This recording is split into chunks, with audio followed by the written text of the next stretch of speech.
Welcome along. Good evening or good morning. 2 wins from 2 games would mean Australia would be back on football's biggest stage again. A place at Brazil 2014 will be clinched by one of 3 teams over the next 8 days. There are 2 World Cup places available from this group, but Japan have taken 1 already. Oman are second in the group, but have only 1 more match to play. A clear winner here would move above Oman into 2nd place, and they'd be halfway to the travel agents already. Stuart Robson and John Driscoll in the commentary position for you. Big expectations of Australia finally turning things round towards the end of this campaign. Well, I thought they put in a fairly decent performance against Japan. Japan were the better side. They had the more creative players. They played the better style of football. But Australia, they were well organised. They got the ball forward quickly. But very surprised, and you're going to tell us the team news later, that they're only playing with 1 up front again. And that front player is normally a midfield player. So that's the surprise for Australia. But they've certainly got some organisational... they're good defensively at times. They're well organised in midfield, and they will get crosses in from the wide areas for their centre forward. This stage of the qualifying campaign has gone a long way from the plan for the Socceroos. Defeat in Jordan last September followed 2 draws. Their only win in the section came against Iraq. It wasn't supposed to be this tough. They were the top-ranked team in the group. Their points in Japan last week that Stuart commentated on may have been a disappointment at the point at which the equaliser struck home, but it was better than they had feared, gave them fresh belief in a way. There's more optimism among their supporters. They've got this game in Melbourne this evening, and then Oman in Sydney next week, and 2 wins would guarantee 2nd place. A draw wouldn't be a catastrophe. Defeat would mean that they couldn't finish in the top 2, and would mean that their only remaining hope would be to win an Asian playoff and then win another playoff with a South American side. That's not the route they want to go down. They need the job done. 2 home games. They've stacked the easier games, if you like, at the end of the qualifying campaign.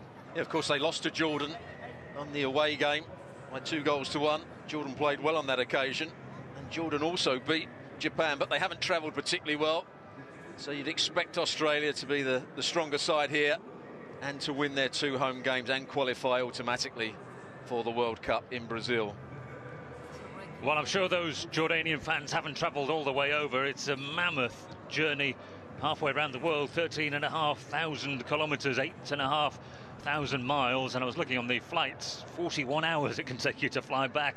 So I guess most of them are Australia-based, and they will be supporting their team. They're the outsiders. Australia are the favourites to make another World Cup, and we'll find out whether they can take that huge step. The whole of the match will be live here with Eurosport's kick-off very soon.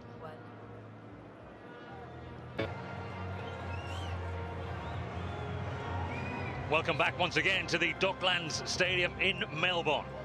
It's a huge game. Australia have struggled through this stage of the World Cup qualifiers. Hopefully for them, the last stage, stage 4. The big teams enter at stage 3. They don't want to go to stage 5 because that's the playoffs. They want to do the job over the course of the next 8 days. Big anticipation among the nation's soccer fans.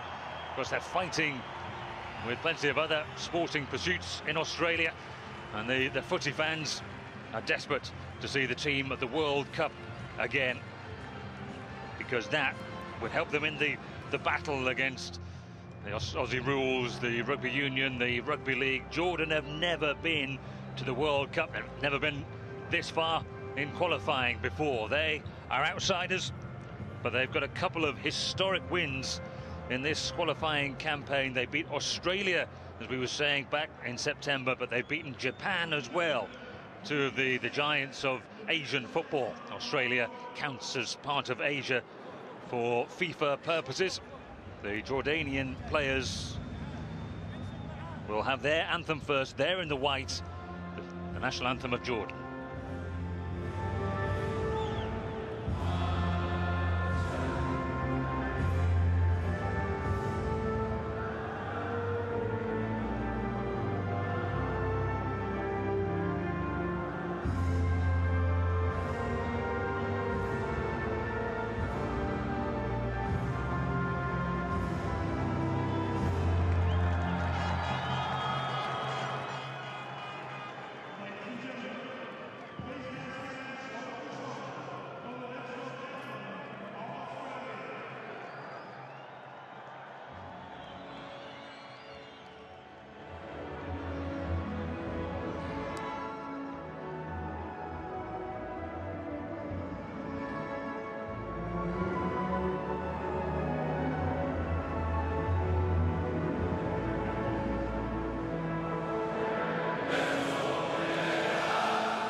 Very impressive indeed.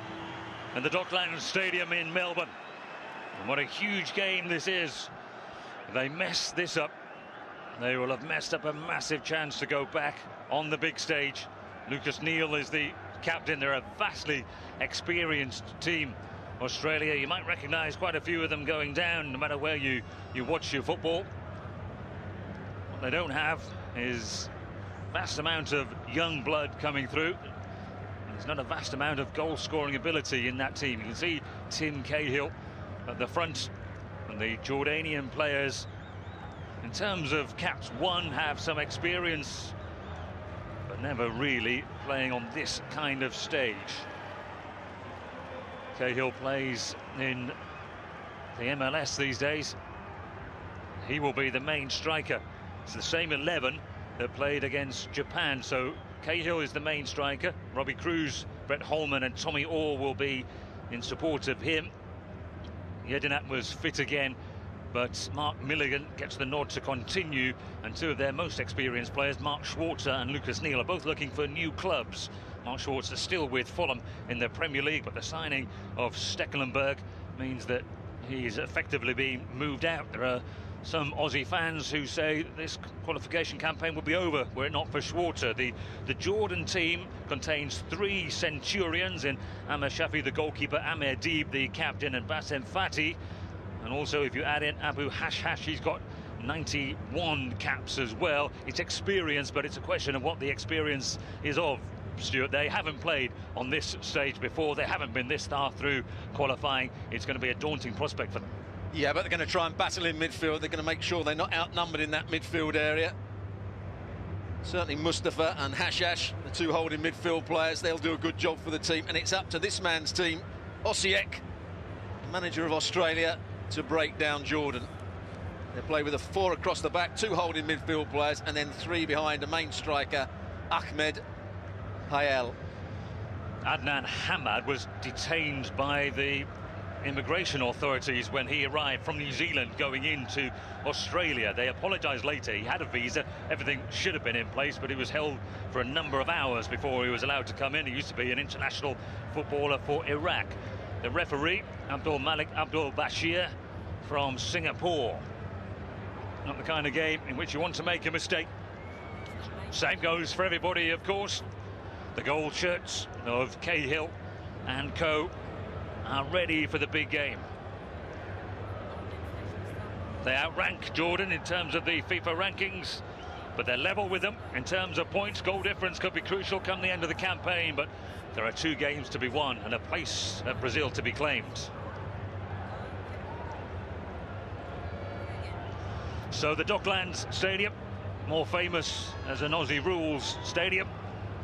Slightly worried about the state of the pitch. Not sure how much Australia will be trying to fizz the ball around on the ground. It's not necessarily been their style. Experience and physical strength. Whereas Jordan, well, they'll try and defy the odds. They've lost their last 4 away games in qualification. There's no real pedigree that suggests that Jordan should win this game. But Australia have been warning themselves and their supporters and the world's media that they will not take this game lightly. They will not overestimate Jordan. It's Australia in the gold and it's Jordan in the white. Well, we expect to see Australia go from back to front pretty quickly. Mark Schwarzer is going to roll this one or throw this one out. But eventually they do play from back to front, up to Tim Cahill as much as they can. Holman in support of him. Merjan, who won the header there. Big presence in the centre of the midfield for Jordan. That could be crucial. Schwarzer determined to go and play in another World Cup as part of the... It goes back all the way to 2002 when they were disappointed, but they came through 2006 and 2010. Al Safai playing very much as a left winger. He's another experienced player. 77th cap tonight for Jordan.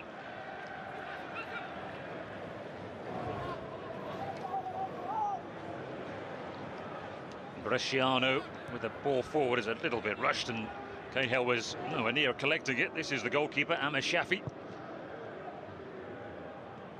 Could I detect a few boos around the stadium then when he went back to Amir Shafi? I think the Australian supporters are very much watching out for any perceived play acting and the theatrics that Jordan were accused of as they won that game back in last September. Well, certainly at the moment when balls are being played forward, it's the Jordanians that have won most balls in the air up against Tim Cahill. He's the main target man, both when the ball's in wide areas and when it's coming from the back.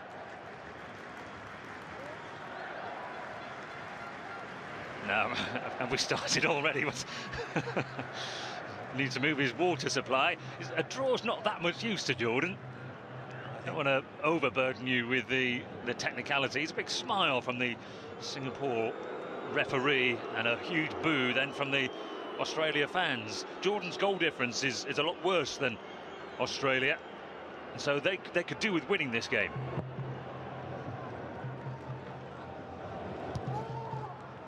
I think they would happily keep it to 0-0 with 5 minutes to go and maybe try and nick it, though. It was the big man Merjan who won it, but Australia have it back again. Now Robbie Cruz playing in this wide role, which we've seen already for Australia in the qualifiers, and this is what you were talking about from that ball played forward. Ball was won by Onyanovsky up against Ahmed Hayel. He claimed there was an elbow, and he's going to stay down, and this is going to frustrate not only the Australian supporters but probably most of you at home as well, the viewers. This is going to be Jordan's tactics throughout the game.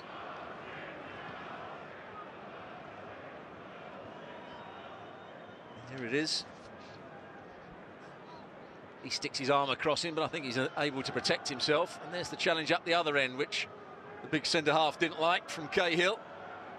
Bani Yazin. it's fair to say there's a cultural difference. Of course, the Asian continent is absolutely enormous. I was telling you how long it could take to fly back. 13,500 kilometres between Jordan and Melbourne. And they played two of their earlier qualifiers, first two in fact. They drew at home to Iraq, this is Jordan, and then they had to fly to Iran, to Japan 4 days later, and they were beaten 6-0. And it's those 6 goals that could end up being crucial, because that gives them the bad goal difference.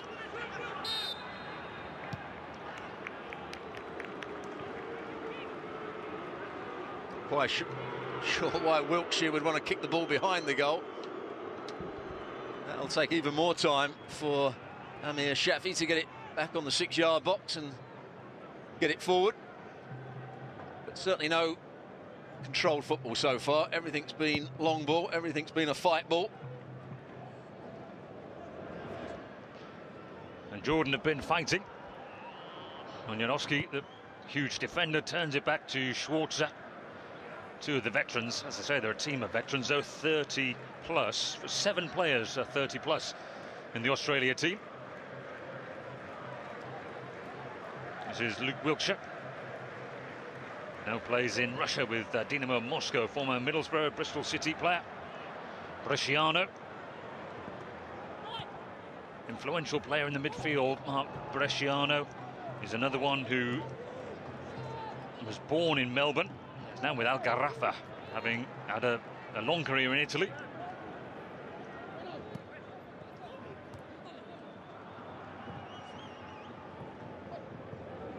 Ahmadi was wrestled off the ball there, and Australia have a chance to come forward. A misplaced pass, though, quickly gives it to Al Saifi. See how much pace he's got. We've seen Ahmed Hayel in these qualifiers with searing pace before. Now it's with Brett Holman, Aston Villa player, and he goes out wide here to Tommy Orr. Scored from this kind of position against Japan with a mishit cross. And here we go again. Cahill offers a hand to Mohamed Mustafa. There's a little challenge in midfield. Cruz will come in from the wide right area to try and get in behind Cahill at the right opportunity. Seen him played in the Bundesliga this year. He plays mainly as a centre forward who makes runs down the channel.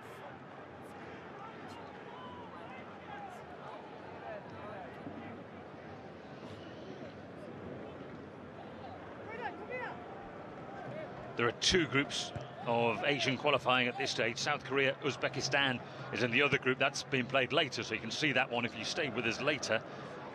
And there are 4 places without the need of playoffs, so 2 from each group that have been filtered down over the time. Obviously Jordan have come a long way round. They started with a 9-0 win against Nepal, but a long journey, a long road, and they're still on it, still going strong. This is Bassem Fati. Promising situation. Ahmed Deeb. See the strength there though of Lucas Neal. It's an area of the pitch where Australia should be stronger, isn't it? The physical confrontation between the two.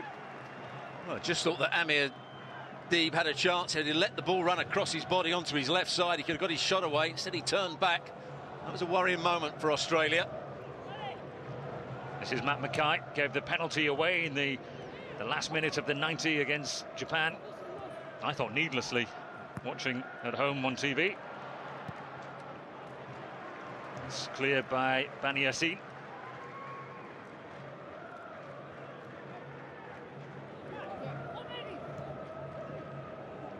It's Bani Yassin in it strongly again and again, but he was sidestepped by Mackay that time.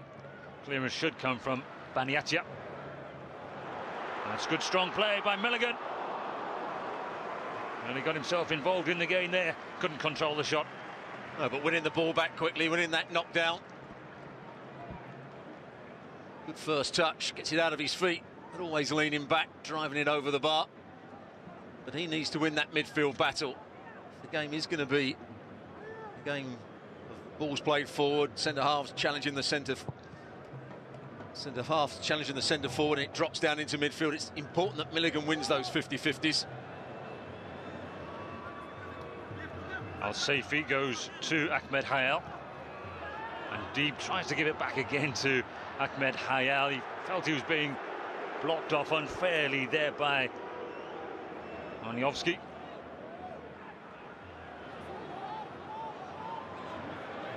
Bresciano loses out. Strong challenge by Merjan. He's going to have a crack at goal as well here, and test Mark Schwarzer. Well, just the same as Milligan did up the other end. Merjan winning the ball back. Rode a couple of challenges, got the shot away. It's a particularly strong shot. Here we go again. Abu Hashhash, his challenge. Doesn't overdo it, actually, does he?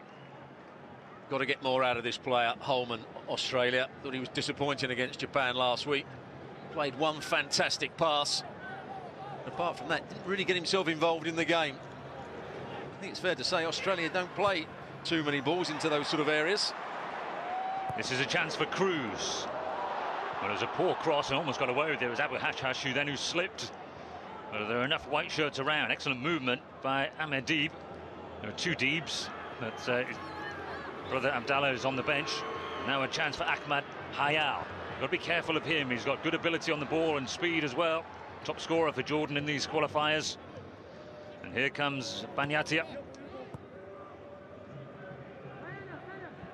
Merjan. Cahill working back.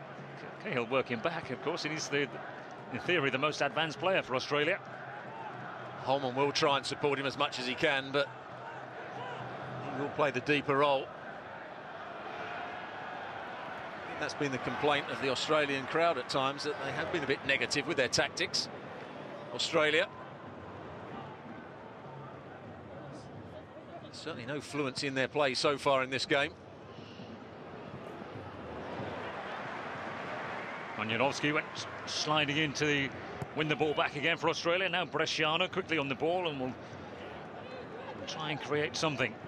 Didn't quite like what he saw up front. Here's Cahill back in his own half again. It's a difficult ball, isn't it, to try and get right that one for Tommy Orr. Well, that's the problem with Cahill. He's not going to run in behind. He hasn't got great pace these days. Yes, he's good in the air. Yes, he'll try and hold the play up, but he will drop deep. So it means that Orr, probably the quickest player on the field, has to make diagonal runs to go and get into the centre forward area. Cruz, likewise on the right-hand side.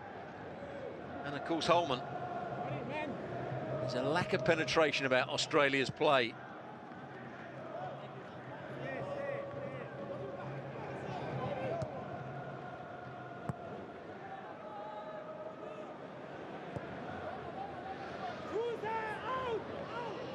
There's Wilkshire.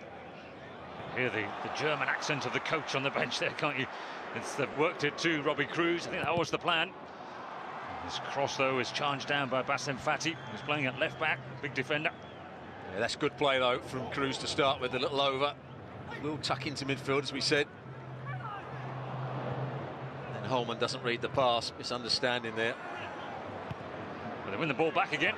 And here's Cruz with another chance to deliver. The goalkeeper thought about coming, thought better of it, and allowed Baniatia to turn it behind.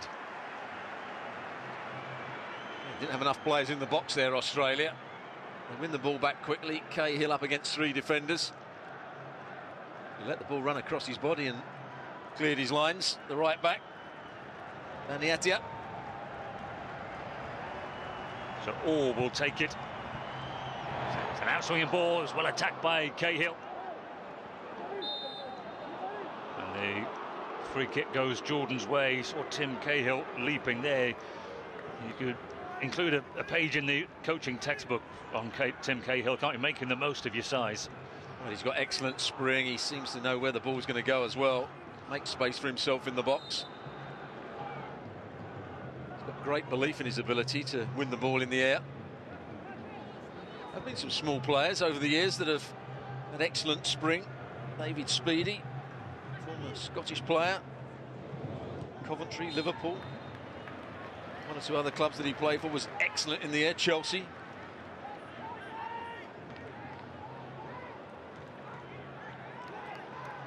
Jordanian supporters working hard, as their players are.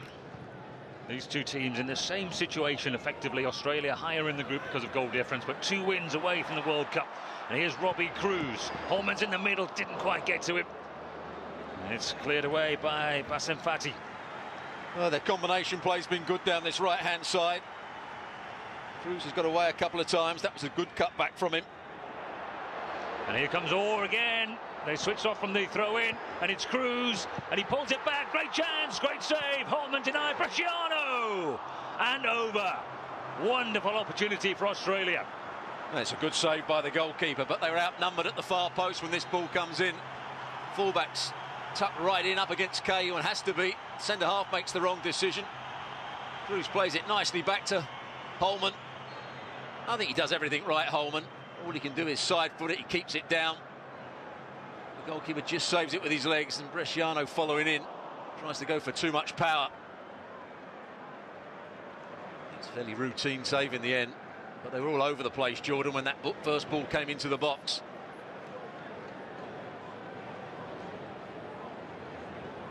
Bresciano turns it on again to Holman. Here's Cruz. Unsurprisingly, we're seeing more of Cruz attacking than we did against Japan, and a free kick. Now the referee says play on, and he's played on really well. Cruz can put it back, and it goes in.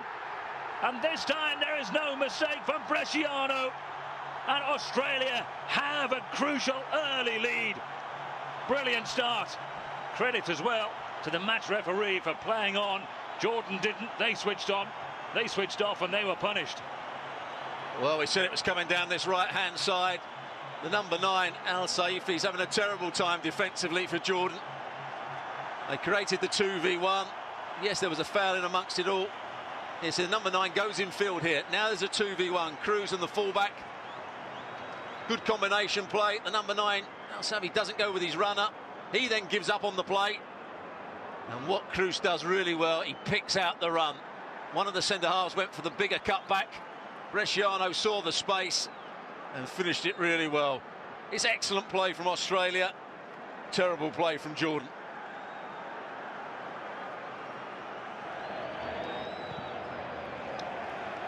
Quarter of an hour played.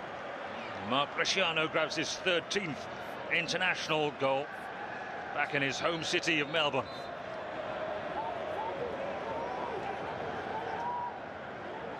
And that goal from Bresciano takes Australia a step nearer. They move to 10 points. If they win this game, it would mean that they just have to beat Iraq in Sydney. More or less the same time slot next week if you want to join us again. Mohamed Mustafa with the free kick. Totally changes the picture now for Jordan. They had plans to frustrate and try and hold on as long as they could. They've got to rethink them, but they've been given the ball back. Nice present there in the circumstances. Baniatia and Merjan.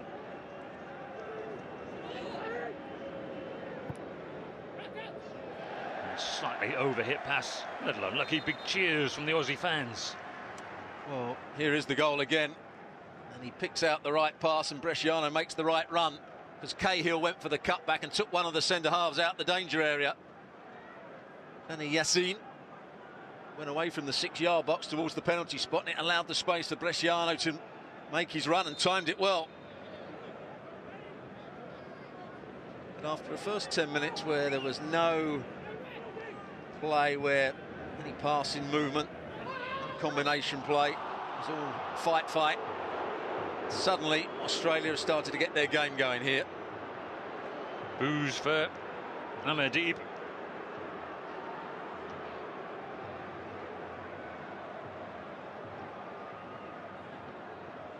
What a free kick for his team.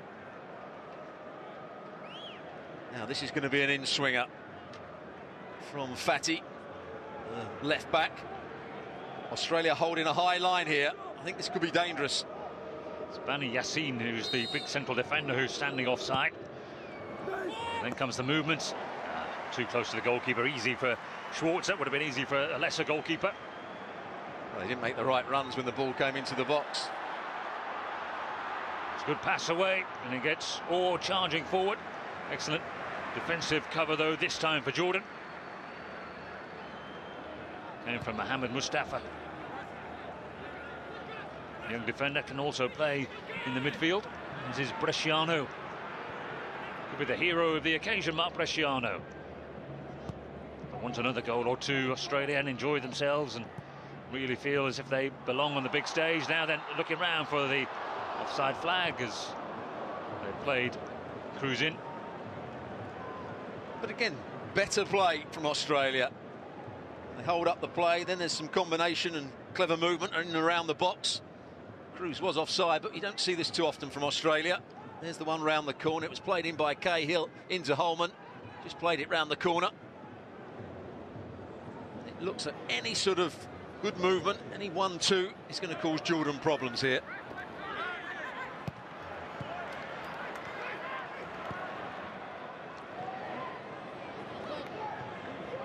Cahill holding the ball up, but then the ball from Cruz goes astray to Merjan. And then Hash to Ahmedib. Ahmedib, with all the experience, the captain winning his 119th cap, needs to play a big part. Oh, causing problems there. It was the pace of Ahmad Hayel. It was just worrying on Yanovsky. Well, he can be a loose cannon on Yanovsky.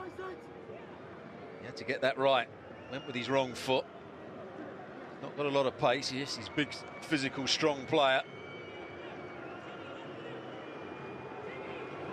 Here's the corner then for Jordan. It's the outswinging corner, well attacked by the Australian defenders. What about a counter-attack now with Holman on the ball? Players running in support as well. And Cruz was caught, and there'll be a yellow card coming here as well for Baniatia. Chasing back, Baniatia decided to go with the slide challenge. Cruz was going to look to play it out to that far side. Did he get something of the ball here? Not quite. The referees, he's had a great start to the game. Booking the right back. Baniatia. Just seemed a little slow to me, Cruz there. I thought he could have been on the ball and away. It was a chance of a good counter-attack, wasn't it? Got a free kick. A painful way to win it, though. Now Tom Orr will take it. Plays with Utrecht, the Eredivisie. He's a Queenslander. Looks as though he's going to shoot, doesn't he? Although there are the big guys to chip it in towards if he wants to. It's floated there, and the goalkeeper had to come and deal with it. Wasn't a bad ball. He's still having a go, isn't he? He's going to be careful here. Amir Shafi. Saying he was being impeded as he was trying to get the ball out. Maybe had a point. He was asking for a foul when the ball first got played in. And a couple of the Australian players challenged him in the air. I'll always say it, goalkeepers are overprotected. They can come out with their knees up, their feet up and get away with it. As soon as they're touched, they want a free kick.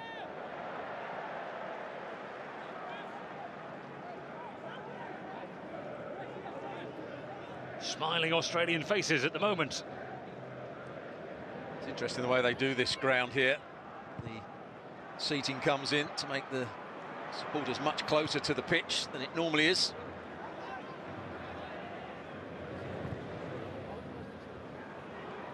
Lovely ball straight through the middle.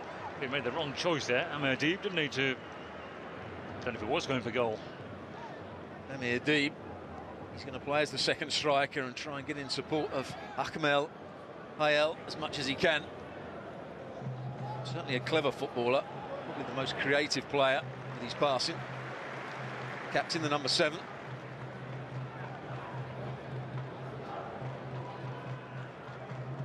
See the pitch markings for the Aussie rules.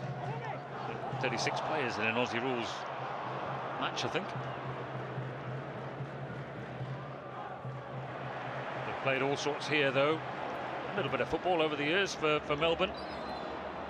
And offside there against Orr on the far side.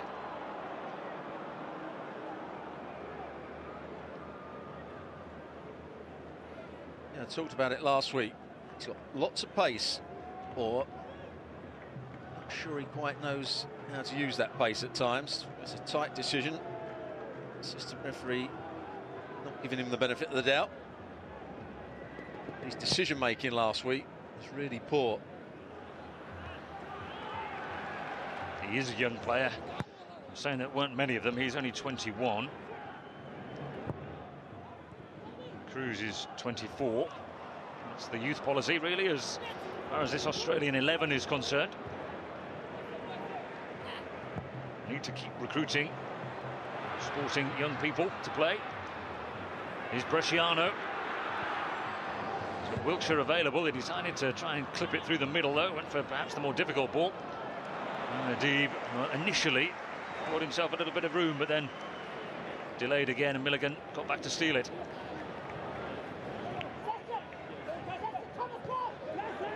Here's Bresciano. Wiltshire wants it. And now Holman. Excellent movements, and here goes Cruz in a great position again. He's got Cahill available, and Cahill can't steer in a second.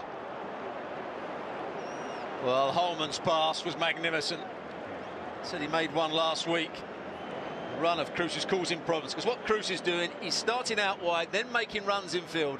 He's onside, he times his run well. The weight of the pass is brilliant, and he has to lift it over the defender. That's why he hits it so hard, Cruz. He has to lift it over the defender who's sliding in, which made it difficult for Cahill. But Australia are tearing Jordan apart down this right-hand side.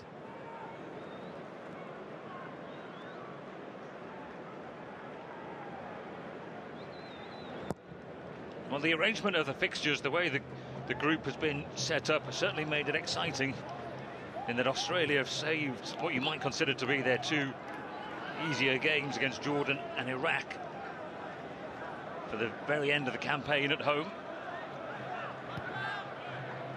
Even then, they probably would have expected to have made it. 2 draws against Oman, of course, is not what they would have expected.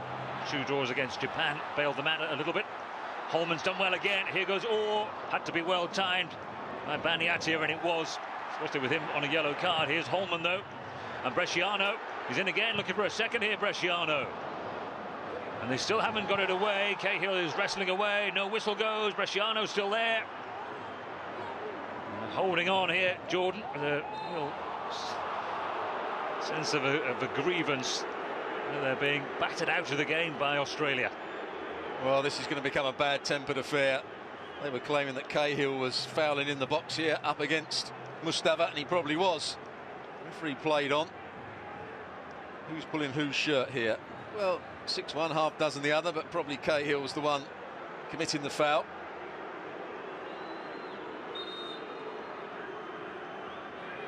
But Holman is starting to take control.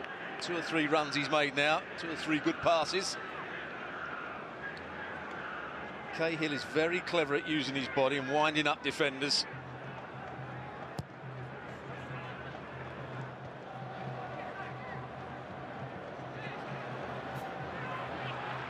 Bresciano. Samadib doing the pressing in the midfield. It's good work by Banyatia. Ahmed Hayal. Well, there's nothing really available for him to try and beat Schwarzer from that distance and then angle. They almost let him have the shot here, thinking it was such a bad angle, as you quite rightly said. They don't get tight. Not that far over. But he's certainly the danger man when he's running with the ball.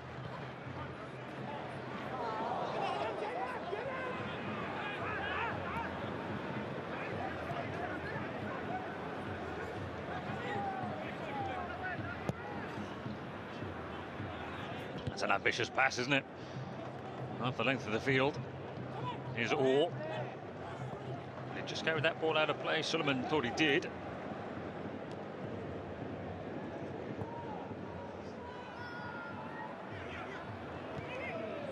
There's Lucas Neal. I think Holman deliberately let that run through, but it was picked up just behind him by Hash. Al-Saifi. Forward it goes by Merjan. Well, Merjan's been brought into the side really to be that aerial presence in midfield. He can play in other positions. They've brought him in just to sit as the holding midfield player in front of Cahill, so he can deal with a lot of long balls. But once he gets time on the ball, he hasn't picked out the right passes so far.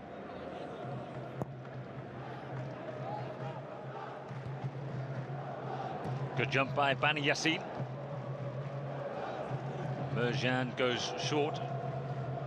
They work it by Adnan Suleiman to Ahmedib.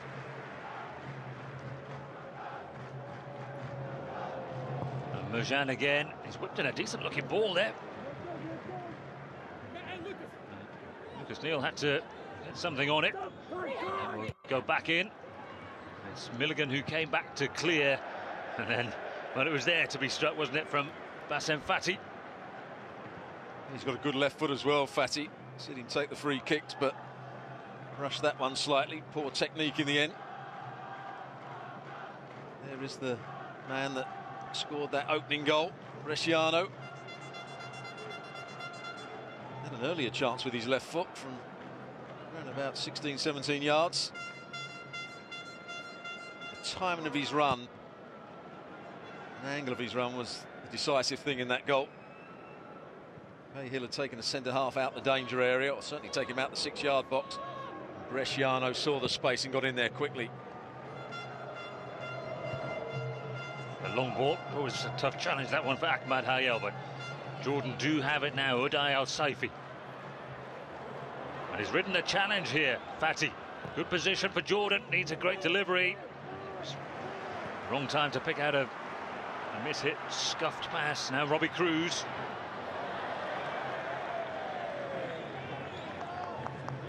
Wilkshire. Milligan to Bresciano. Just about to say they were knocking the ball around the midfield like Spain, and then he couldn't keep it going and went for the expansive ball. Just try to get it in behind the fullback. Here goes Orr. As they did there a couple of times now, that from the throw-in, fullback Baniatia has just gone to sleep and allowed Orr to get in behind him. Now Tim Cahill. Got it back to Holman. It's not the greatest of seasons, Holman, of course, in the English Premier League. This is Wilkshire. He fancies a run here. Cruz trying to get it back again to the full-back, but they are squeezed out of it by Jordan. Al-Saifi. Had a chance there just to run Milligan, really. And goes back inside, draws the foul, but the moment had gone. He's having a shocking time defensively. Saving once again. Wiltshire trotted forward and tried to play the 1-2, but just as he tries to break, Milligan gives him a little nudge. Needs to do something on the ball to make up for his defensive deficiencies. If you weren't with us, you'll see that again at half-time. The goal, it was amateurish, wasn't it, from the left winger for Jordan. Wouldn't be happy with someone in a schools game just giving up on the game, arguing about a refereeing decision. Here goes Tommy Orr. Suleiman tracking back with him, right-sided midfield player. Here's Milligan. It's there for him to shoot. He goes for the 1-2 instead to the edge of the penalty area. Once again, the time just got away from him. Well, they've been far more controlled in possession than Jordan. There has been some good movement around the box. 1-2s are starting to cause Jordan all sorts of problems. Certainly Holman's been at the forefront of most of the play. There he is, playing the ball round the corner. Cruz tried to get it back to him with the back heel. Instead, it comes off Mohamed Mustafa. He said otherwise. It's a corner, though. I've been impressed with Cruz as well. He said starting out as the right-sided player, but keeps making his way into the centre-forward position, then running down the side of the centre-half.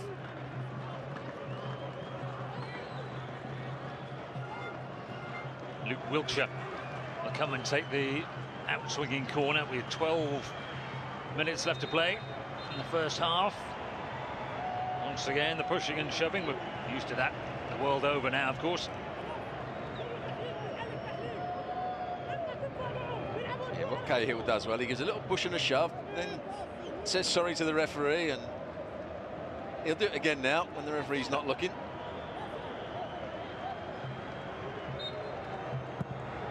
Here's Wiltshire's corner. Plenty there attacking that for Australia at the back post.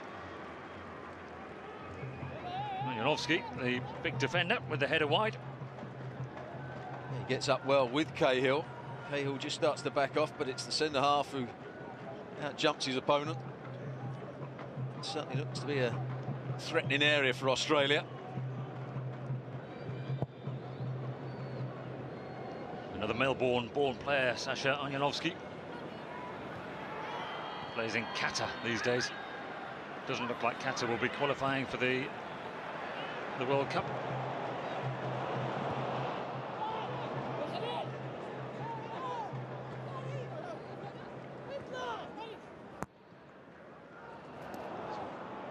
Okay, giving the ball away. Deep. Goes wide again to Suleiman, and then to Ahmed Hayal. Ahmed Hayal, plenty of goal shirts there, weren't they, queuing up to block his route to goal. And Deep will change the angle and cross into the penalty area. Easy enough header away for Neil.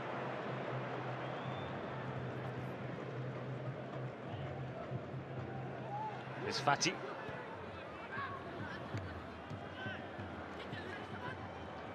Milligan doing well there, just coming back off the midfield players to support centre-halves. It's a corner.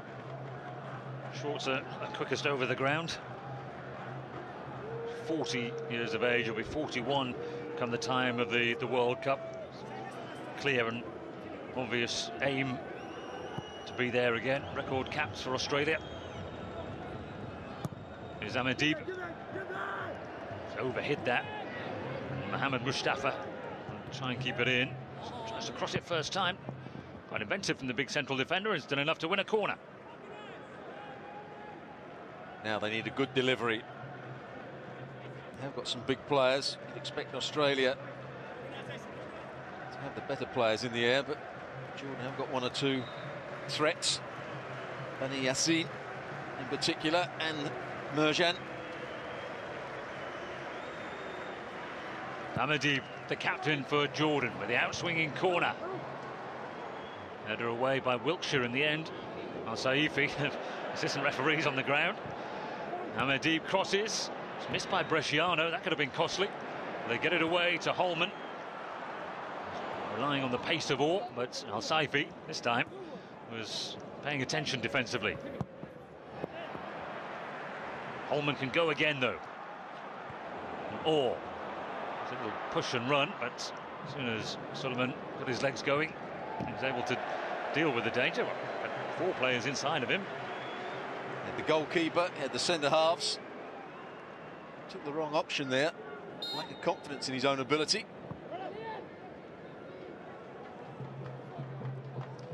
Bresciano to Milligan.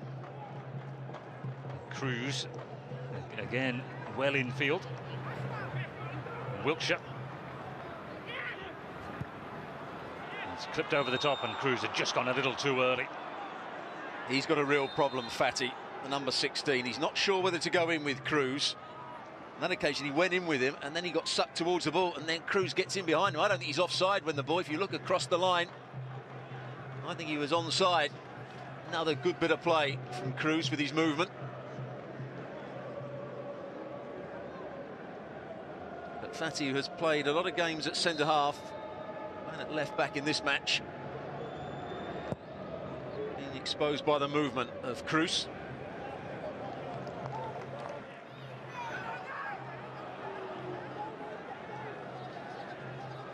They don't like the physical side of the game, do they, Jordan? Well, Saifi doesn't, does he? They're moaning about every sort of bit of contact they have.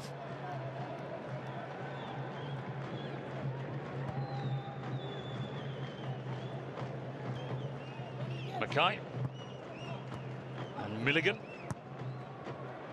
And again, Orr is the outlet. He's got the goalkeeper available.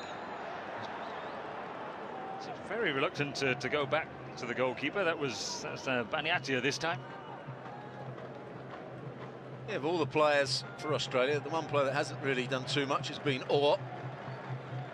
You know, he's got pace. You know, he's got a good left foot, but hasn't really been able to show it so far.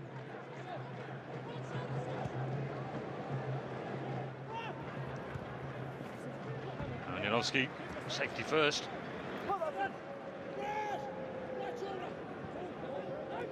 Here's Suleiman. Amadib trying to dink it through, I think, to Mujan, edge of the penalty area. Bresciano got it instead, though. It's a poor pass by Bresciano. Hash, they're running to the referee, who quite rightly played on.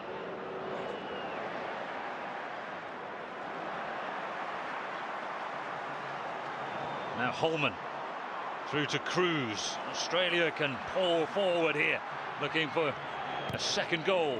Wilkshire again, cut it back too far behind Bresciano. Mackay again to the veteran midfielder Bresciano.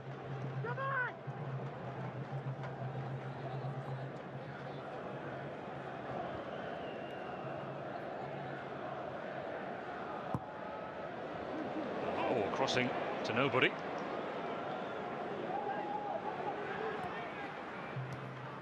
Saifi's going to run this one, but he's going to run into a bit of trouble.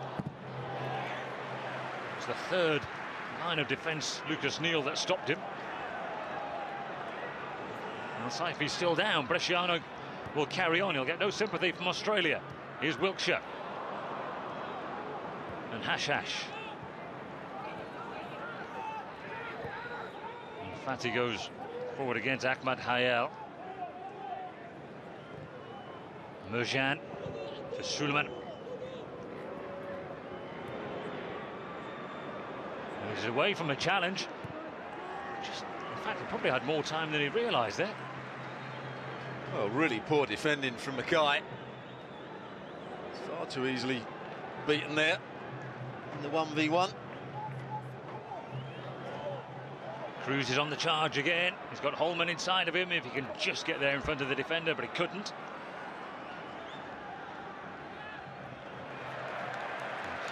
Tried to run it out, Mohamed Mustafa. Just ran it out to play instead. Excellent first half from this man. Movement's been good. His final pass, his awareness of where others are, it's been excellent. To Bayer Leverkusen player Robbie Cruz. Went earlier this year, former Melbourne Victory player.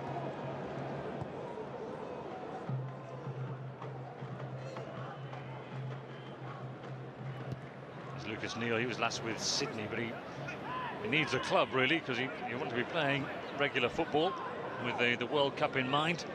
if they can come through these two games. Here's Holman. Trying to go the complicated way. Gives himself a moment or three to think about it, the referee. Get the decision right, that's fair enough, isn't it? Yeah, Holman picking up the ball again, running with it. Centre half, Bani Yassin coming out from the back. Just catches him there. Holman's been excellent alongside Cruz and Cahill in a different way.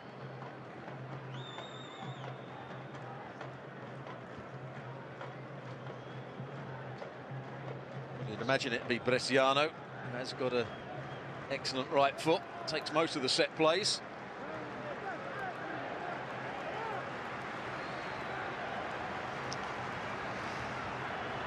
And he gets the build-up from the supporters in Melbourne.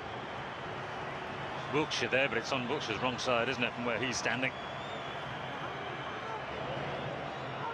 More or less dead centre here for Mark Bresciano. Could be a famous night for him.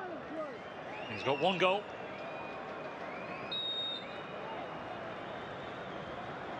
Here's Bresciano. He struck it goalwards, it was on target. Comfortable enough save though for Ahmed Shafi. Yeah, the goalkeeper sees that one coming all the way. Strikes it well, goes round the side of the wall. He gets a good view of it.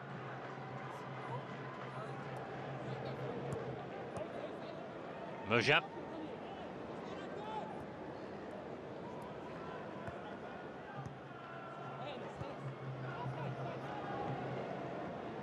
Two minutes to go to the break. Won't be a lot of added time. Hasn't been an injury. And to be fair to Jordan, the Australian supporters were keyed up about play acting, etc. from Jordan. We haven't really seen much of it, have we? We saw it in the very first few minutes, but now they're 1-0 down. They've got to get on with the game. So they're going to complain about this. Cahill jumping into his man, Mustafa here.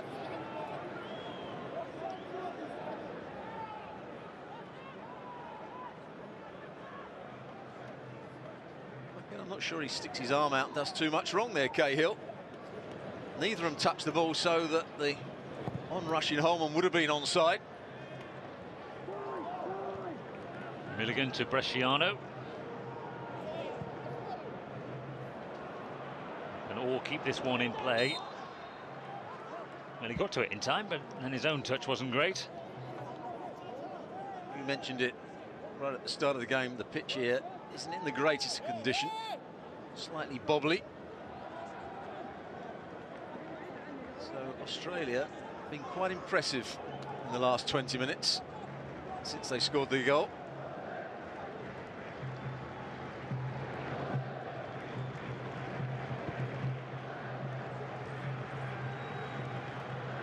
Match the physical side of the game, which you'd expect from Australia, and their tactical understanding. A bit of creativity and good technical play, particularly down this near side. This is Merjan. Can Jordan steal something from this first half? They're deservedly behind, miscontrolled by Sullivan.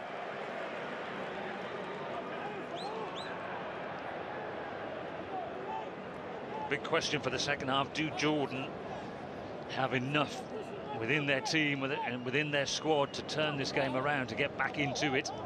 Their away form hasn't been good. They've been dogged, except in the game in Japan, but unspectacular. They've lost all of their games in the group away.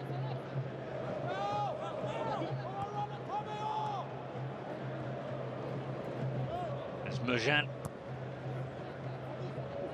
Sullivan.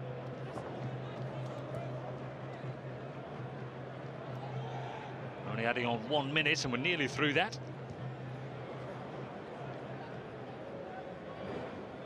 And I haven't seen enough of him. Saifi's down again, and another challenge from Wilkshire. Here's Ahmedib to Adnan Suleiman. Probably the last attack of the first half here, Ahmedib. And the right back, Baniatia, can join in. Need to get on with it eventually. And it's half-time. Well, there's been one team that has been clearly the better team, and that's Mark Bresciano's side.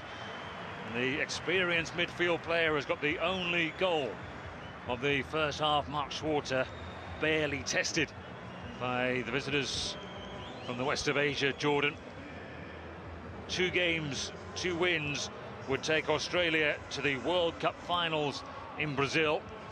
And they are half a game in and leading. So far, so good for Holder Osiek. We'll be back. We'll show you the best of the highlights from the first half in a couple of moments' time, and the whole of the second half live next.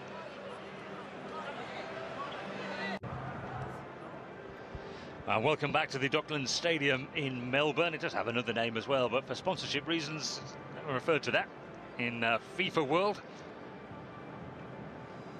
The Asian World Cup qualifiers, they finish early. I guess that's because of the playoffs. Certainly you wouldn't fancy going into the playoffs, would you? Because not only have you got to play a team that finishes third in the other group, if you win that, then you've got to play a South American team, and it could feasibly be Uruguay, which would take Australia back quite a few years, wouldn't it, to the win and the defeats in the qualifiers against Uruguay. Right, let's have another look at the goal from the first half while we wait for the second half to get underway. Some terrible defending and some good attacking. Yeah, some really good attacking from Australia down this right-hand side, as there was throughout the first half. And Cruz picks out the right run here. Cahill goes for the cutback. The centre-half, Mustafa, holds his ground and goes out the box with Cahill. But this is where it all went wrong for Jordan. First of all, the number 9, Al Saifi, went infield. Now he gets in a good position, but they both go towards the ball, left back and the left-sided midfield player. Then he doesn't carry on when the referee doesn't blow his whistle. And then the cutback's perfect for Bresciano, who timed his run to perfection. And a good goal from Australia's point of view, and it put them in the driving seat. So these are live pictures again. It really was appalling from Al Saifi, wasn't it? In that, if he'd have carried on running, he could have put pressure on Cruz, who wouldn't have had all the time in the world to pick out the right pass. Well, I don't think Cruz would have got to the byline and been running across the byline to pick his look up and pick the right pass. Just poor play from the left-sided midfield player, who hasn't been good throughout the first half.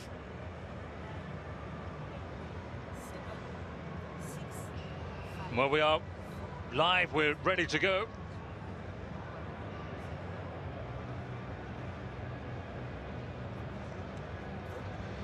Well, it has been an arduous journey just to get here. Jordan have been in New Zealand to acclimatise such a huge area in which to try and organise a World Cup qualification campaign. They need to take one more step. They've got a home game coming up next week, back home against Oman. I often wonder with these Asian qualifiers whether they could just divide up Asia into West and East.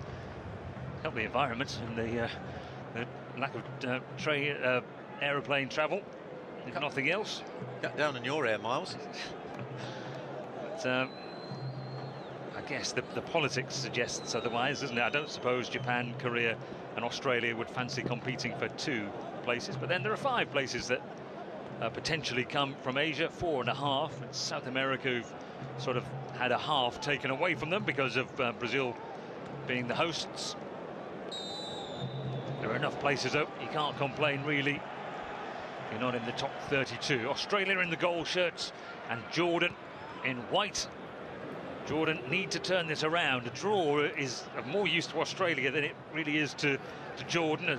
It's not decisive, and it would probably suit Oman. It would probably suit Oman if Jordan turned it around, because they might fancy beating Jordan in the next game. It's very much in Australia's hands at the moment, though. Jordan need a much better second half. And this is Adnan Suleiman, and then he gives it to Ahmedi. This is much better indeed.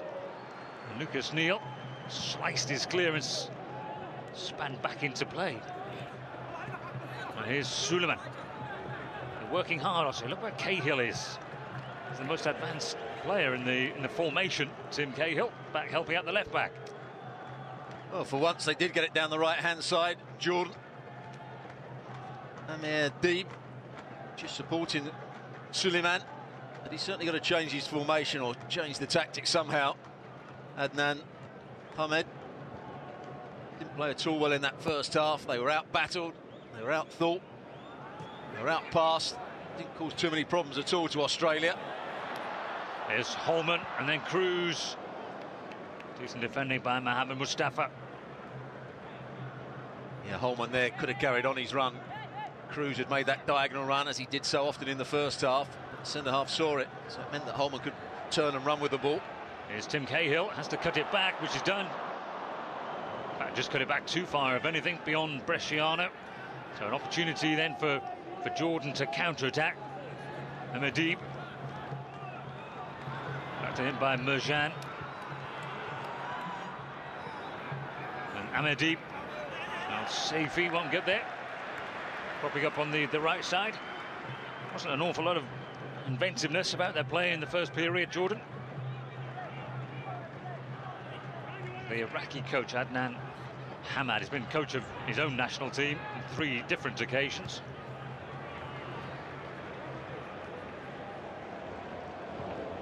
Here goes Wiltshire. This time his pass to Cruz was off the mark. A great big roar of frustration from the Melbourne supporters. Well, you sense the Australian players, when they do get turned on the ball, they think that Jordan going to be flat and not make the right runs back. There again, they make the forward run, ball played in behind. Good movement from Cahill. TC, you can hear his name being shouted there. I guess it was Wiltshire as he made the overlapping run. Here's Cruz. Here is TC. Cahill. He's got all there, and he cuts it back to Wiltshire. Once again, it's a shortage of options, really, and when he did cut it back, he didn't find the goal shirt.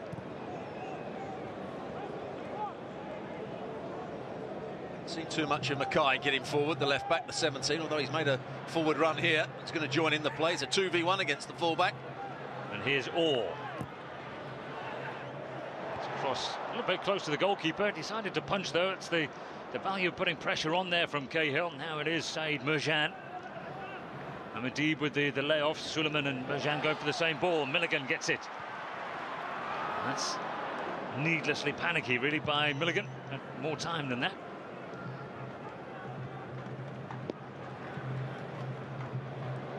That's good work by Hashash. Got to be fully committed, Jordan, if they're to get out of this situation. Al Saifi. He looked up, didn't he, and took a bad touch when he looked up to see where Schwarzer was. He's got plenty of pace, Al Saifi. Like Orr for Australia, not sure he quite knows how to use it. Runs into players at times. Doesn't manipulate the ball well enough, but worrying start to the second half for Osijek. Does Jordan have a bit more of the play here? Aniatia, the ball into the penalty area. Just for one, Schwarzer had to move his feet quickly. Looping header by Ahmed Hayal. Well, we don't expect him to be much of a threat in the air, but he gets between the full-back and the centre-half here. Just can't get above it. But we know he can be a dangerous player when he gets in 1v1 situations. Scored a magnificent goal against Japan.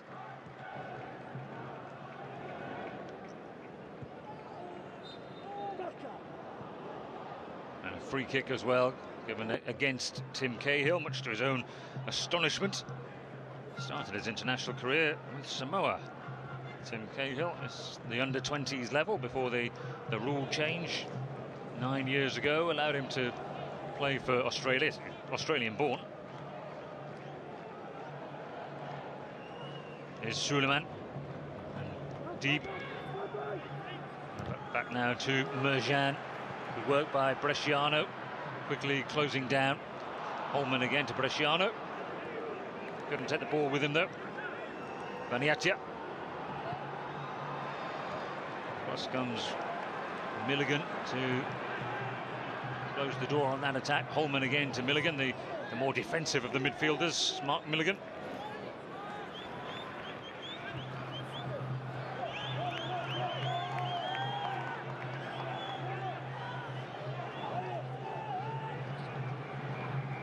Merjan.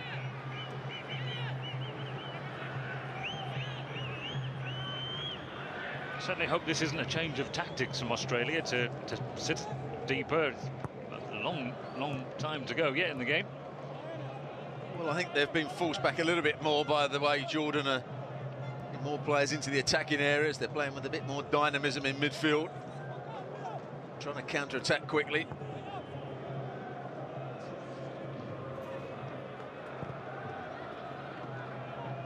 You'd hope there'd be no change of tactics really from Australia, because they dominated that first half. They looked threatening, and then they came down the right-hand side, created an overload. Baniatia wins the free kick.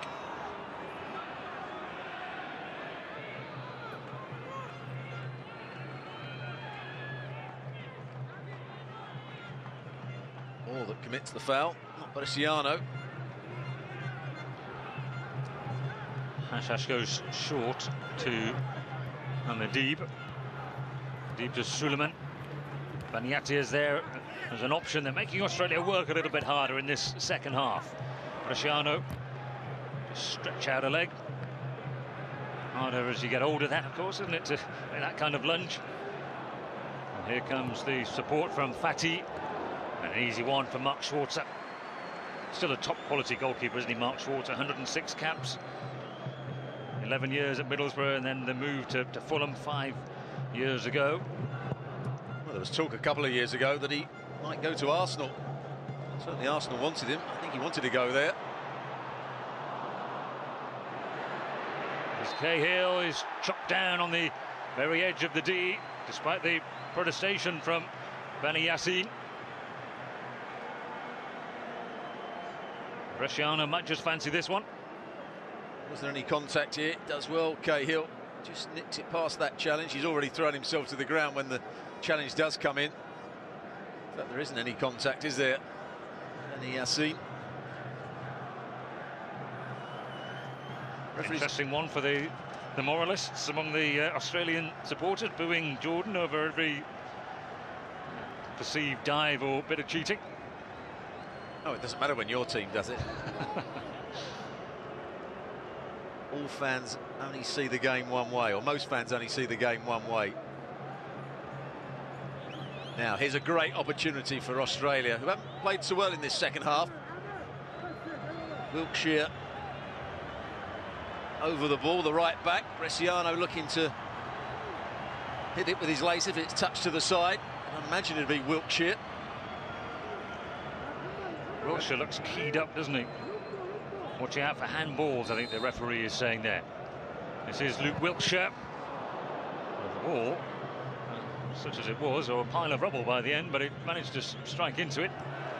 That's good work by Robbie Cruz. Quiet in the second half so far. A great chance for Milligan. Struck it with power on the edge of the penalty area. It was a difficult technique as well, because it skidded off the surface. Cruz again did well down that right-hand side. It came to him quickly. Makes good connection, but just can't get over the ball and hit it in the top half of the ball. And a decent game, Milligan, in that central midfield area. The game bypassed him last week against Japan. It's deep. And now Suleiman. Running at the fullback, Mackay needs some support here. It's disappointing, isn't it? They did get players forward that time, Jordan. Yeah, good switch of play from Jordan. He had a bit of time and space to run at the defender.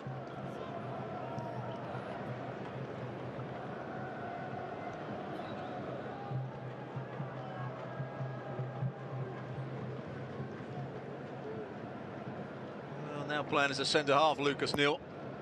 First saw him play for Millwall. He always played at right back. A very good right back he was as well.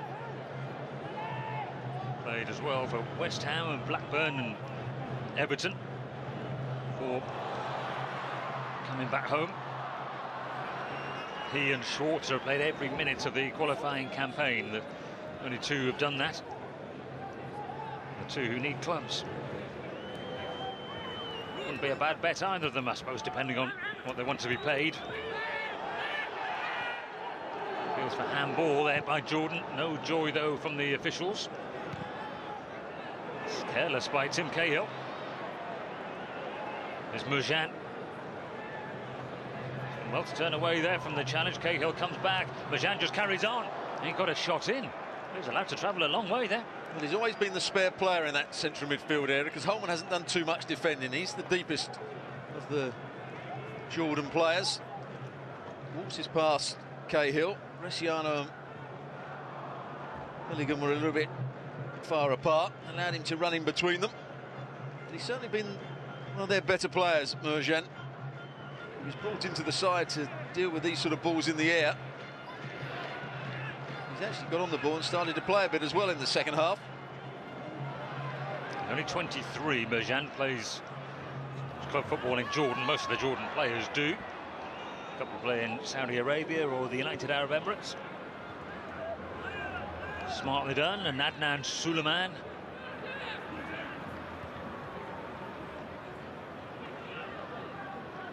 Hashash. And Saifi stuck to that left flank in the first half, didn't he? But he's been allowed to wander a lot more in the second period. That's Fati on the ball. And this is Merjan again. It's always a difficult ball to try and pull off. Ahmedib with the foul on Or.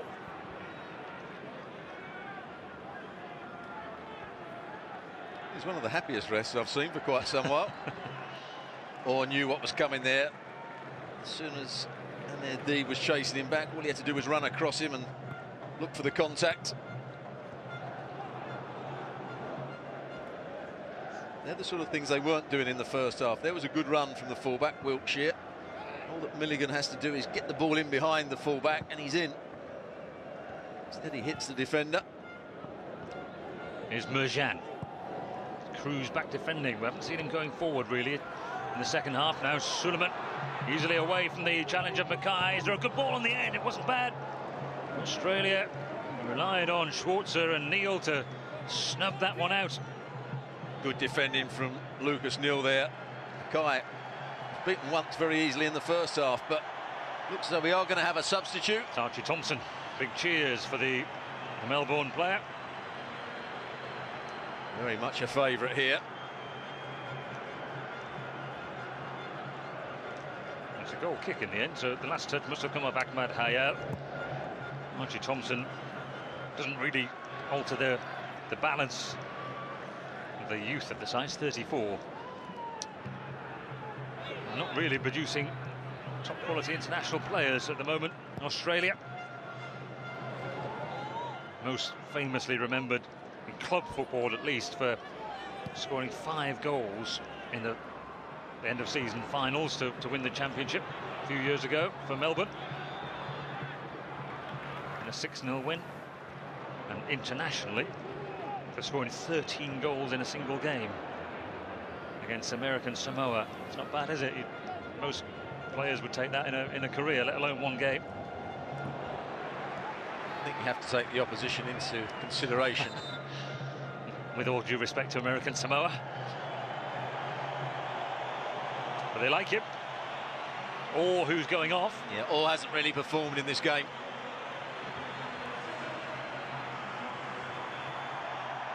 So it is the 34-year-old Archie Thompson who comes on to a terrific welcome.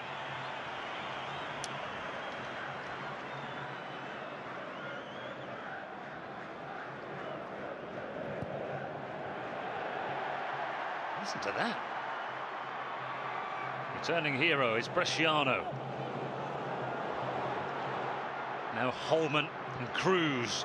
And there he is. Great chance for Cahill. He's in. What a massive goal that could be for Australia. Tim Cahill on the end of it. In the air. Deadly again. Cruz did pop up. He did supply that one. An hour played, 2 goals up, and a big step towards Brazil. Well, what a great counter-attack from Australia. Archie Thompson, who's just come on the field, picks up the ball in that midfield area. Here it comes, driving forward. Then he picks out the right pass. Bresciano switches the play. And Cruz, who's been excellent throughout. What a cross it was into the box, and Cahill just got round the back of the centre half.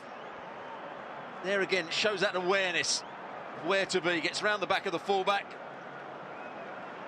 Benatia can't get back at him. And as is always the case with Cahill, it's a good technical header. He makes sure he gets behind the ball. And he heads it back across the goalkeeper. That should be it for Australia. They haven't played well in the second half, but what a good counter-attack and a good substitution to bring on Archie Thompson at this time. He certainly started off that move. Ahmadi, massive task now for Jordan, isn't it? Hash to Suleiman.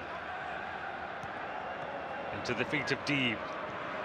Haven't convinced us that they've got goals in them so far. Merjan to Deeb.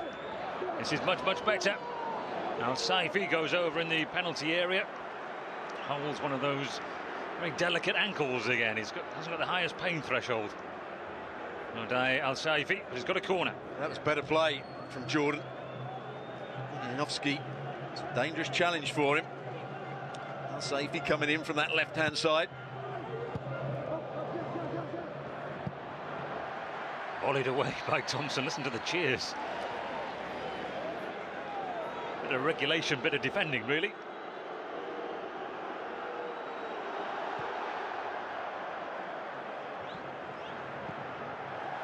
Oh, they're working hard there, Australia. Made it easy for them by the goalkeeper taking so long. Instead of just playing the ball out to the right-sided player, tried to be clever, then he was put under pressure, so put the next defender under pressure. And Yassin.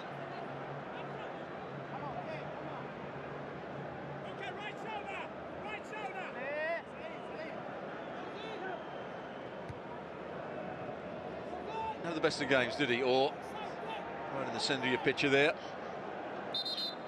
Scored that fortunate goal last week against Japan. And as a good team man, you're happy that the team score, aren't you? But you wish it wasn't 60 seconds after you'd been taken off. Hash with a heavy touch. You make out as if you're happy.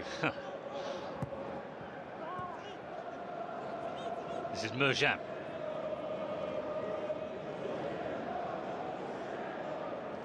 No real pressure on him in the midfield, is there? And eventually tries to, well, he does play it across to Suleiman. Merjan back again to Suleiman, and it's blocked by Matt Mackay. Yeah, that was better defending from Mackay. Beaten a couple of times very easily by Suleiman when he's had the ball at his feet. That time he went with the run.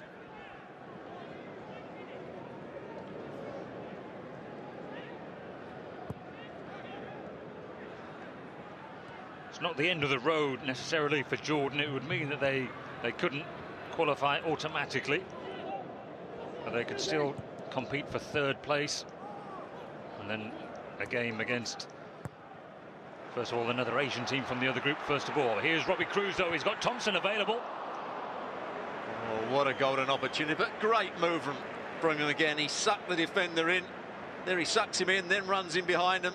Again, the weight of the pass. He just needs to hit that space in between the 6-yard box and the penalty spot. Archie Thompson was there, in there. Holman was coming round the back. But I've been so impressed with his movement throughout the game. Cruz showed a really good understanding of how to find space for himself. That's Luke Wiltshire forward to take. Will be an out-swinging corner here. A third would surely settle it. Oh, piling in on the goalkeeper there. Now then, a bit of a reaction there, wasn't there, from Amesh Shafi? It was against Sasha Onyanovsky. And the referee, see what action he'll take here. Well, it's pathetic play from the goalkeeper. He gets a slight nudge from the big centre-half, Onyanovsky. And he just reacts so poorly. Cahill likes to get involved as well as the peacemaker on this occasion. Sort of peacemaker with forked tongue, though, isn't it, often in yes. football? I think if Australia were losing, he wouldn't be trying to be the peacemaker. Watch it, here's the bit of contact. And then the goalkeeper gives him a shove.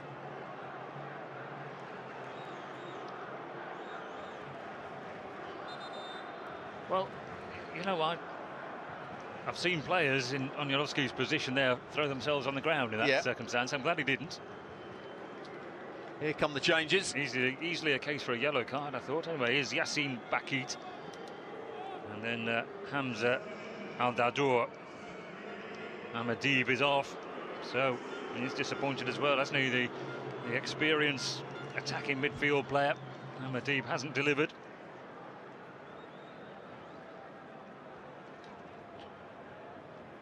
So Yassine Bakit and attacking players coming on, and it's... Well, I'm not too surprised, Stuart, to see Odaye Al-Saifi going off. No, he's obviously got some ability when he's running with the ball, but he's made too many wrong decisions defensively. He was all over the place. I think his attitude's been poor as well. In a big game where you expect physical contact, the World Cup qualifier, he had to be stronger. He wasn't. Number 9. Here's Holman for Australia. To the impressive Cruz. It's got Thompson and Cahill. He goes back instead to Holman. And that's Bakit. 2 young players have come on. Oh, relatively young. Bakit's 25. Al-Dadour 22. Robbie Cruz. The youngest Aussie left out there, isn't he? Robbie Cruz at 24. Here's Thompson. And now Holman. A little bit of room here, Holman. And he's got support as well. And a save at the near post. And it's still there. It was Wiltshire coming in with the shot. Holman invited Wiltshire to get forward. Played the ball just beyond the fullback. But he couldn't cut it back or get the cross in. He had to go for the shot because the defender had blocked off the cross. So again, good decision from Wiltshire.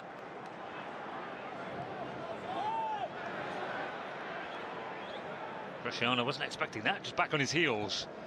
And Lucas Neal to Wiltshire. Holman's first time ball to Cruz. Cahill, who got the second goal, to Archie Thompson. How much would they love it if he got one? Just a little bit too far in front of him. But once again, they're trying to be clever around the box. They're being intricate with their passing. He tries to suck the defender in to play the square 1-2 and get behind him. Just overhit the return pass from Holman. In a game like this, you can see why Holman has been bought by Aston Villa for quite a bit of money, because he's certainly shown his qualities at times.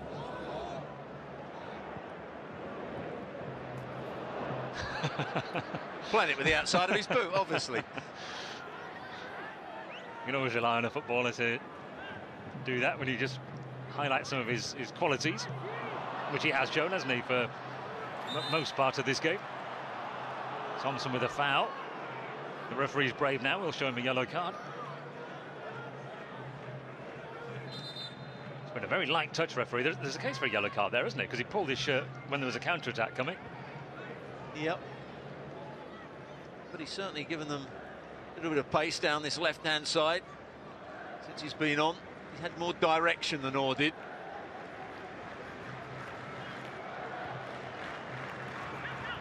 It's a poor forward pass. Not a great run either from the centre forward. Running across the field for a ball. It's going to be played up to him.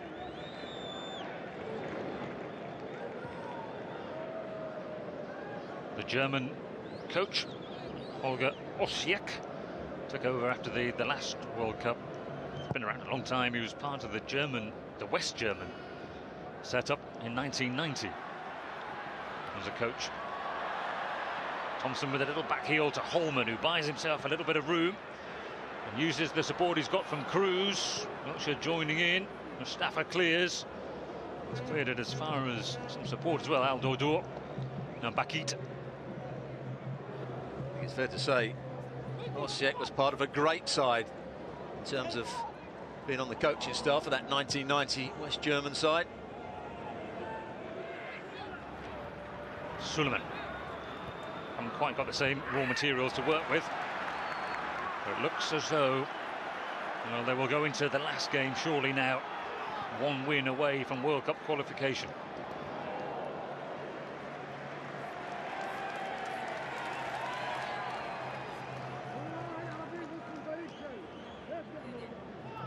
so long, the Australian story in football was of missed opportunities.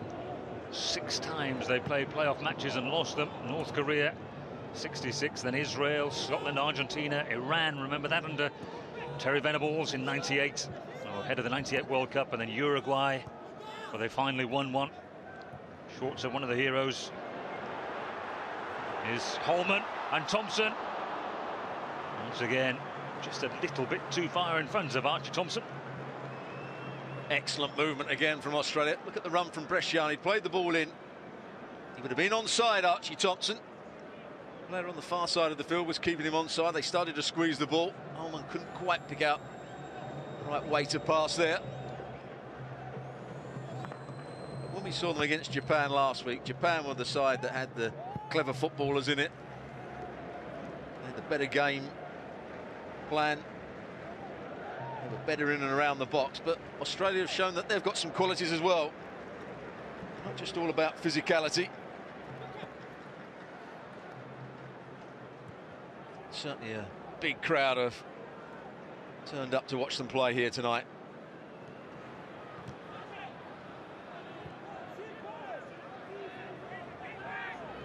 Had some good managers as well, haven't they, Australia, over the years? You mentioned Terry Venables there. Chris Hiddink was probably the most successful, wasn't he, arguably? It's when they got beyond the group stage. I'll ask you next week whether you think they've got the capability of getting beyond the group stage of the World Cup. Only 2 teams qualified at the moment. Maybe we're getting just a little bit ahead of ourselves. Here's Tim Cahill. Archie Thompson made another good run there across the field. If Cahill had just had his awareness about him.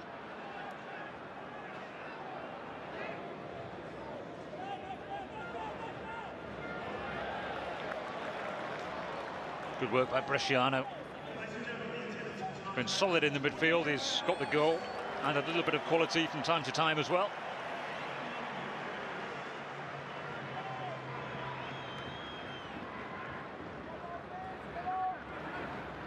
It's been quiet. Ahmed Hayal hasn't had the opportunity to really get the ball at his feet and run at the defenders who might be worried about him. Not the fastest pair, Neil and Onyanovsky.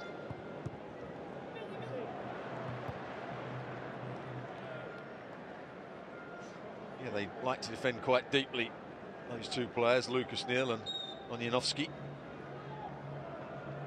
Really been threatened, and he's got his game plan right here.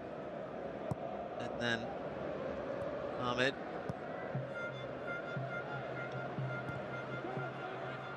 Hasn't really been able to change things either, has he? Made a couple of substitutions, but hasn't really affected the game. Overdone it there, though, Australia. And Yatir won it back, and here is a shooting opportunity at last for Ahmed Hayal. First of the second half, I think. Just dragged it wide with his left foot. Fullback won the ball back. And Yatir.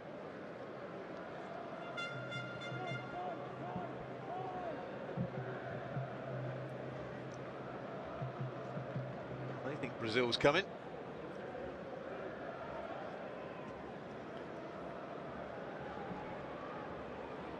Here's Cruz, Holman and Wilkshire.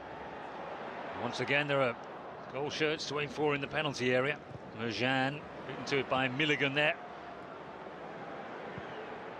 Into the last 15 minutes. Wilkshire, and Cruz turns well. Cruz, and it's in. Well, this game is now surely won, and they are 1 step away from the World Cup finals. And Robbie Cruz deserves that. He's been excellent in this game, and there's his reward, and there's Australia's reward. They are 1 victory away from the World Cup. He deserves it, as you quite rightly said. He's been excellent throughout the game. He's created goals. Here he comes in that position again. Not playing as an outside right, just tucked in, goes past him, and look, nutmeg in the box. There's the cleverness. Through the legs of the defender, and then he just hits it with power. Yes, the goalkeeper should do better, Amir Shafi. But I think his understanding of positional play and his technical ability on the ball has been outstanding. Cruz has been, without doubt, man of the match so far.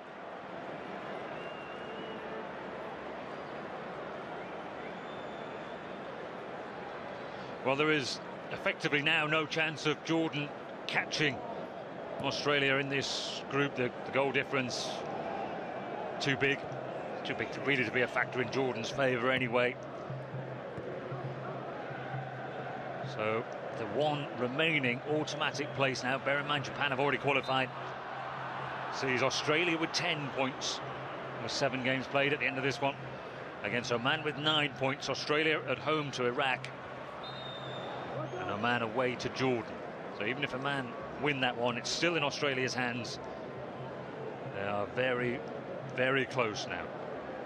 Thomas Rogic will come on. The last few minutes, 20-year-old, just joined Celtic recently.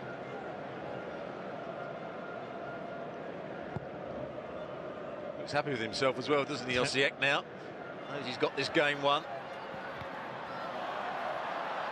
And Thompson kept it in play. Here's Cahill. Could get even better yet for Australia. Cruz stopped by Mustafa.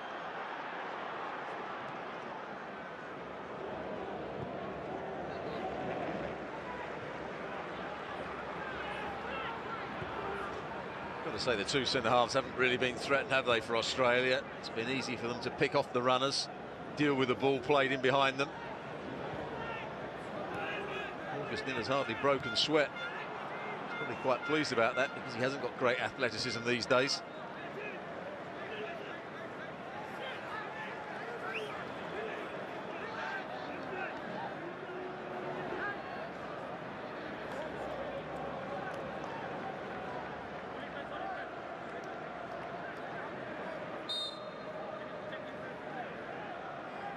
The man with the ball isn't ready yet, the fourth official.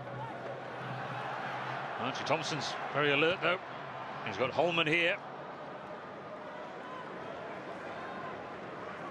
Well, that's how Archie Thompson's been used in recent times, as an impact substitute. He's certainly done that today. And it's Holman who's going to come off, and thought he had a very good game, Holman. Some of his passing, ability to open up the Jordan defence. So he will get a breather. 7 days' time in Sydney will be his next appointment. And Rogic comes on. Just play similar kind of position, I guess. Yeah, but he might go in the out-and-out centre-forward position and just allow Cahill to drop that little bit deeper, the normal position that he plays when he's playing for his club side. When he was with Everton at times, they played Cahill and Fellaini as a front two, both midfield players really, but both excellent in the air.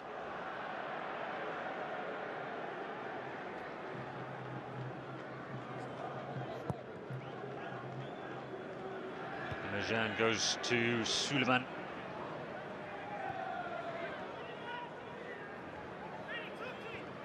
Baniatia. Swiftly done by Baniatia. Still got it. Now Suleiman. And Mejan. Don't have anything to show for this. Milligan comes and sweeps up. Just clears his lines. Only 10 to go. Pretty sure that the points are safe for Australia.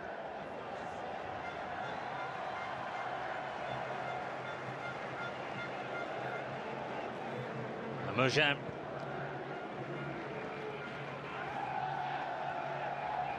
Baniatia.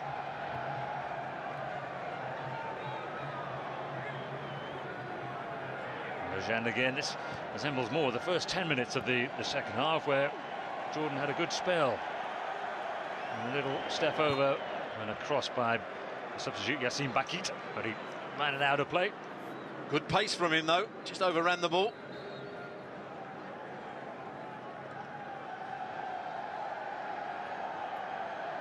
Step over, change of pace, change of direction. Just overran the ball, but So he's got him behind the fullback, Wiltshire.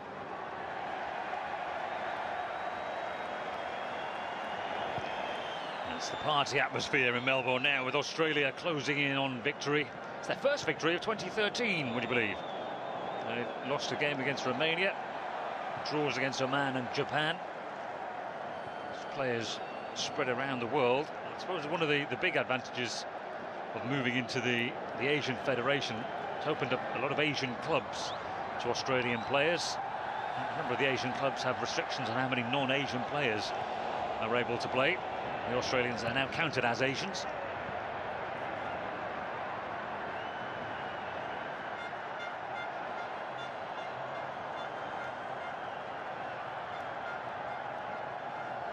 Well, certainly a fantastic crowd here.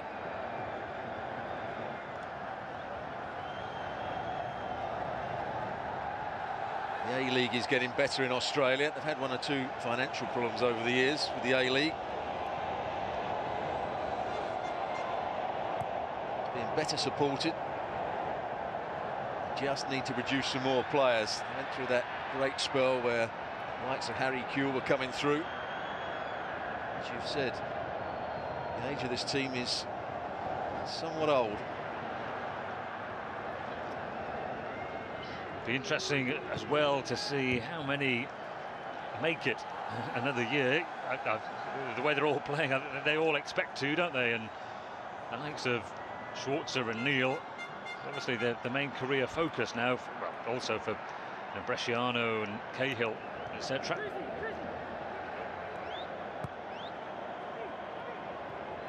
Here's Rogic at the other end of his career. Archie Thompson's away this time, and denied by the goalkeeper. Good work, Ahmed Shafi. Excellent play again from Australia. Archie Thompson coming in from this right-hand side, picks the right time to run in behind the centre-half. The ball was weighted perfectly for him. Probably just had to lift it over the goalkeeper on that occasion. Goalkeeper got out quickly. It was a good save from him. But they just haven't defended well, Jordan. Another set piece for Luke Wiltshire that goes flying up towards Cahill. Needs a touch on the end of that. The goalkeeper's lost it, and in it goes from Lucas Neal. Well, Jordan can protest all they like. The goal will stand. And Lucas Neal has scored his first ever international goal.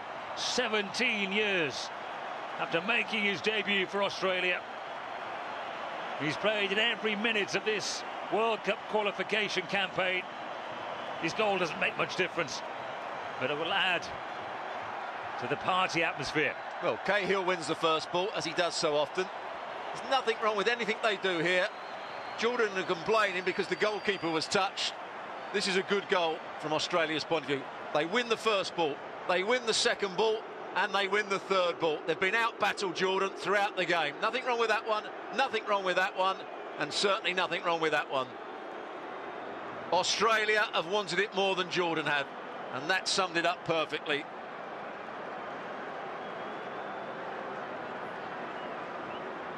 Oh, he's buzzing now, Lucas Neal. Everything they say after this game will be refocused on the Iraq game, because after what they've done this evening, that's the worst thing they could do in the world would be to blow it all and fail to beat Iraq. But with Jordan, I think the goalkeeper's rattled from all set pieces. He hasn't looked, he's looked as if he's wanted to argue at every point. Yellow card for Beni Yassin for the dissent that followed the goal. But that's the first, instead of trying to match Australia physically and then trying to play their game, every time they've been touched, they're claiming it's a foul.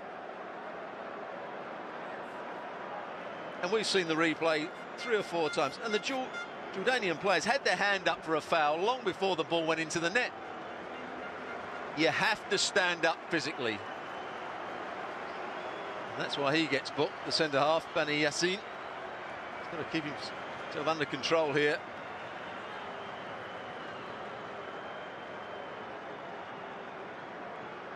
Got to say, I have no idea what happened to Adnan Suleiman in all of that. The broad smiles belong, the broadest of all, to Lucas Neal.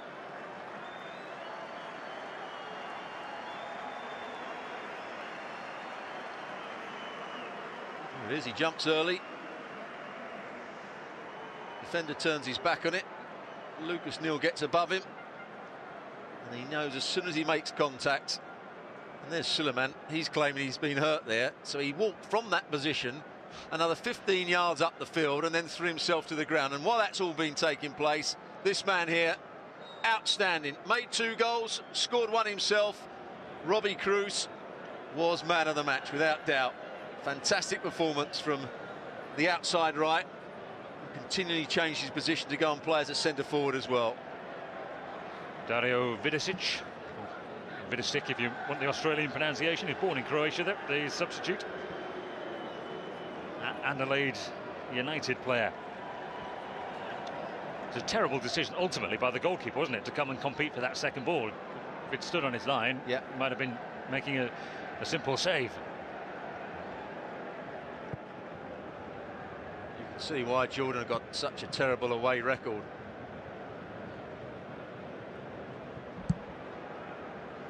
They're going to substitute the goalkeeper in a minute. Is Rogic attacking again though for Australia? Easily away from another tackle, and they've opened them up. It's Cahill. Thompson wants it at the back post. He'll come instead to the substitute, just on Dario Vidicic, his first touch of the ball, and it's another corner. Well played from Rogic. Here, driving pass, picks out the right pass there to Cahill, who doesn't actually pick out the right pass. The cutback was on initially, and the crowd like this, the Australian crowd. They've been giving this goalkeeper a lot of stick right from the start of the game for his antics. He's not injured in any way, shape or form, is he? He just runs off the pitch fast as you like. Ahmed Nawaz is the replacement. And a big cheer for the replacement goalkeeper. Well, no, he's also had a tantrum on the side of the pitch with his coach. He was trying to explain why he'd taken him off, I think, before he got sent off. Extraordinary decision, though. 2 minutes to go to substitute your goalkeeper with a set piece about to be taken. They tried the same one. Neil at the back post this time. Couldn't direct his head up. That's a really heavy touch. It's a really, really disappointing occasion for Jordan. We said at the start it was going to be tough. We said that their away form didn't really justify any optimism. Certainly been a bad night for this man here, Adnan Hamad. Very experienced coach, but his side have lacked determination. They've lacked quality. Haven't defended particularly well. They've shown poor discipline in terms of their behaviour on the field as well. Here's Cahill. Fancy another. I think there's a bit of bad feeling between the two teams. It's really driving Australia on here. No sense of them settling for the 4.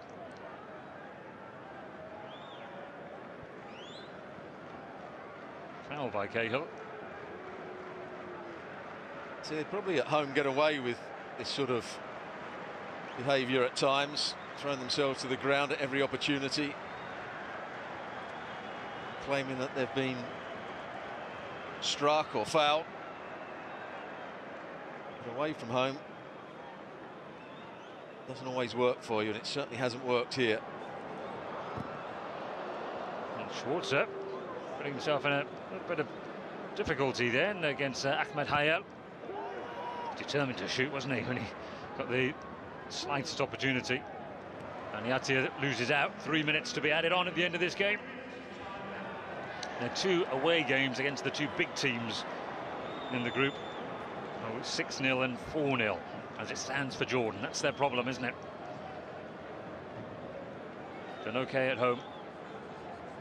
1 remaining home game against Oman. They can still make it. They can still make 3rd place in the playoffs. It's a much, much longer route, though. I've got to say, on the evidence of what I've seen, I wouldn't fancy them against one of the mid-ranking South American teams if they did get through against, well, for example, Iran. The only thing in their favour, they are a different side at home. We saw 1 or 2 of their games at home. And for a goal, and they're claiming that we got a touch on that. It was glanced by Aldador, the substitute.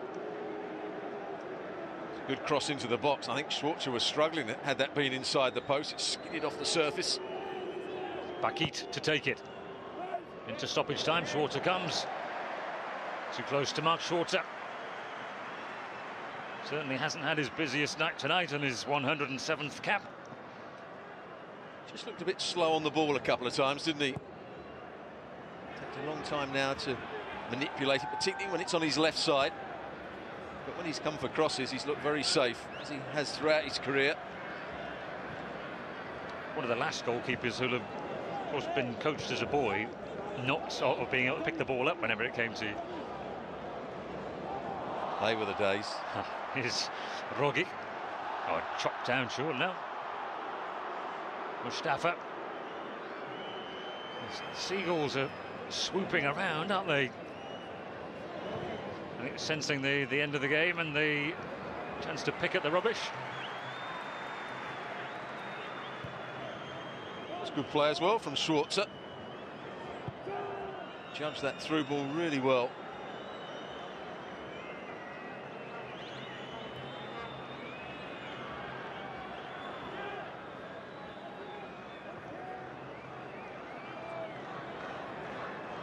I certainly think the first goal calmed Australia down. Up to that point, there'd been no fluency in their play.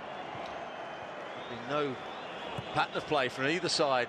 Once they scored that first goal, they started to get Robbie Cruz causing problems down the right-hand side. Wilkshire getting forward as well. Holman getting time on the ball. Cahill winning balls in the air. There has been only one winner. And Australia put in a really good performance here. Should give them confidence going into the next game.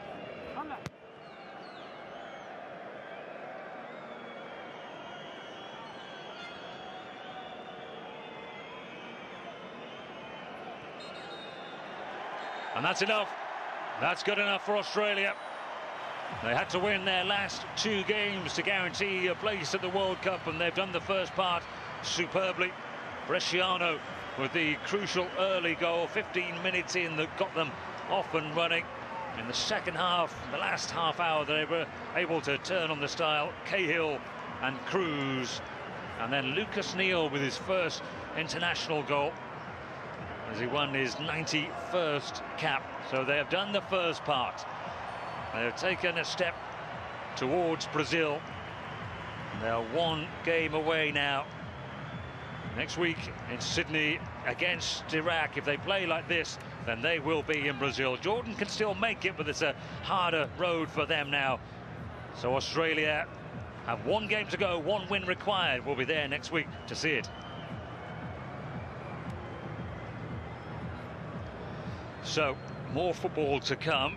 South Korea, Uzbekistan is the next game from the Asian qualifiers. That's in the other group, Group A, where it's close at the top again. Those two teams both fancying their chances. One of them should be able to make it, or a winner of that game will make it.